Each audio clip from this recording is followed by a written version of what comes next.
వచ్చింది అసలు. కేసీఆర్ దయ్యం కాదంటుంది, కేసీఆర్ దేవుడు అంటుంది. దయ్యాలు ఎవరైనా కనీసం క్లారిటీ వచ్చింది? అదేమన్నా జగదీశ్వర్ రెడ్డి గారు ఏంటి కవిత దృష్టిలో జగదీశ్వర్ రెడ్డి దయ్యం అనుకుంటున్నారా? దయ్యాలు ఉన్నాయనుకున్న వాళ్ళకి క్లారిటీ ఉండాలి, మనకెందుకు? మీరేమని అనుకుంటున్నారు? వాళ్ళ సోదరుడు కాదని చెప్పింది ఆమె. నేను ఏమంటున్నా, కేసీఆర్ దేవుడు అనేది ఎవరు అనేది నువ్వు అడగాల్సి. ఎక్కువగా కేసీఆర్ తోటి చదువుగా ఉన్నది జగదీశ్వర్ ఎవరు అని అడిగి చెప్పాల్సి. మీరేమన్నా మీరు దైవంగా భావిస్తుంది, అందుకే మీ మీద ఈ రోజు అటాక్ చేసిందంటే నాకు డౌట్ వస్తుంది. ఎందుకంటే ఈ రోజు నేరుగా ఏ పార్టీ నేత మీద కూడా అంత అటాక్ చేయలేదు. ఈ రోజు జగదీశ్వర్ రెడ్డి గారిని టార్గెట్ గా చేసుకుని అయిందంటే ఆ దయ్యం మీ రూపంలో ఉందా కేసీఆర్ చుట్టూ? ఆమె అభిప్రాయం అదా అని నా అదే వాళ్ళు చెప్పాల్సిన, నేను ఎట్లా చెప్తాను? ఎందుకంటే ఒక బీఆర్ఎస్లో అయితే చాలామంది కార్యకర్తలు ఆమె బీఆర్ఎస్ ఎమ్మెల్సీగా ఏదైనా జిల్లాకు వచ్చినప్పుడు పార్టీ నేతలు వెళ్ళాలా, ఎమ్మెల్యేలు వెళ్ళాలా లేదా, అసలు కేసీఆర్ ఏం గైడ్ చేస్తారు, ఎటువంటి ఇండికేషన్ ఇస్తారని చాలామంది ఎదురు చూస్తున్నారు. అలాంటప్పుడు మీరు పార్టీగా ఒక నిర్ణయం తీసుకోవాల్సిన అవసరం ఉందా లేదా? ఒక సీనియర్ నేతగా మీరు ఏం చెప్తారు జగదీశ్వర్ రెడ్డి గారు? నేను ఏమంటున్నానంటే, నిన్ననే మీరు ఎక్కువ దూరం కాదు, నిన్ననే మీ ఇంటర్వ్యూలోనే కేసీఆర్ నాయకత్వం పైన విశ్వాసాన్ని ప్రకటిస్తూ కేటీఆర్తో కూడా చాలామంది మీడియాలో అనుకునే మధ్యకాలంలో ఉంటే కేటీఆర్తో కూడా అది అనుకున్నారు. కేటీఆర్తో కూడా ఏమీ లేదు అని చెప్పి నేను మీ అందరి సమక్షంలో, మీ సమక్షంలో మొత్తం అందరూ కూడా చెప్పాను.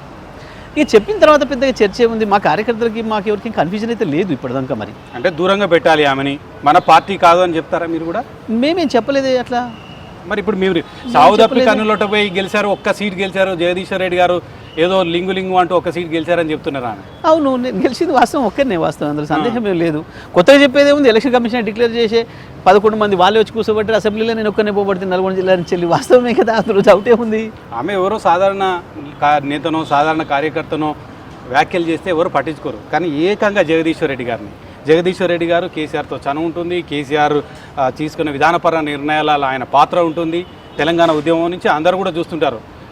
ఇప్పుడు మీ మీద విమర్శలు చేసినప్పుడు కూడా పార్టీ స్పందించకపోతే అది కరెక్టేనా? మీ అభిప్రాయం స్పందించాలని కనీసం కోరుకుంటున్నారా లేదా? నేనేం పెద్ద కోరుకోవడం లేదు, అవి పెద్ద విమర్శలను కూడా నేను తీసుకోవడం లేదు. నేను చాలా సింపుల్గా తన ప్రయత్నానికి నేను సానుభూతిని నేను వ్యక్తం చేస్తున్నా తప్ప జస్ట్ ఐ పిటీ హర్. సరే, ఆమె చేసే కార్యక్రమాలకు బీఆర్ఎస్ ముద్ర ఉందా? బీఆర్ఎస్ ఆమోదం ముద్ర ఉందా? ఆమె 72 గంటల దీక్ష చేయబోతున్నారు, చాలా కార్యక్రమాలు చేస్తున్నారు. కనీసం ఆమోద ముద్ర ఉందా మీ పార్టీ తరఫున? వాస్తవానికి మీరు అక్కడ ఏదైనా బీఆర్ఎస్ జెండాలు అవి కనబడుతున్నామో బీఆర్ఎస్ ఉందా, బీఆర్ఎస్ పంపించిందా? నేను బీఆర్ఎస్ పార్టీలో కీలకంగా ఉన్నాను. ఆ పార్టీ విధానపరమైన నిర్ణయాలు ఏమున్నా తీసుకున్నప్పటికీ కొంతమంది వ్యక్తుల మధ్య అభిప్రాయ భేదాలు ఉండవచ్చు, కానీ తాను చేసే నిర్ణయం కానీ తాను చేసే పోరాటం కరెక్టే అని కవిత చెప్తుంది కదా. వాస్తవానికి మీరు నిన్ను అదే ప్రశ్న అడగాల్సి ఉండేనేమో అనిపించింది నాకు. బీఆర్ఎస్ నుంచి నీకు ఏం లేని అడిగాను. కొంతమంది వ్యక్తులకు నచ్చకపోవచ్చు, కానీ పార్టీ పరంగా పార్టీకి ప్రయోజనం కలిగించడానికి నేను ఈ కార్యక్రమం చేస్తున్నాను కూడా చెప్పాను. పార్టీ లాభం మీకేమనిపిస్తుంది అంటున్నా? ఆమె చెప్పింది కరెక్టే, నేను అడిగింది కరెక్టే. మీకేమని పార్టీకి లాభం చేస్తా అని చెప్పినప్పుడు పార్టీకి లాభం జరుగుతుంది. ఇదంతా కూడా సానుభూతిని తీసుకొచ్చి పార్టీలో కలుపుతానప్పుడు మాకేం నష్టం? ఏంటి అంటే ఆమె అంత సీరియస్ గా చెప్తుంది, మీరు యాక్షన్ తీసుకోవడంలో ఎందుకు వెనుకబడిపోతున్నారు? అసలు కనీసం ఒక పార్టీ క్రమశిక్షణ గల పార్టీ లేదా కనీసం పార్టీ వ్యతిరేకంగా యాక్షన్ తీసుకోవాల్సిన చర్యలు ఏమి లేవు, యాక్షన్ తీసుకోవాల్సిన మాటలు ఏం మాట్లాడలేదు.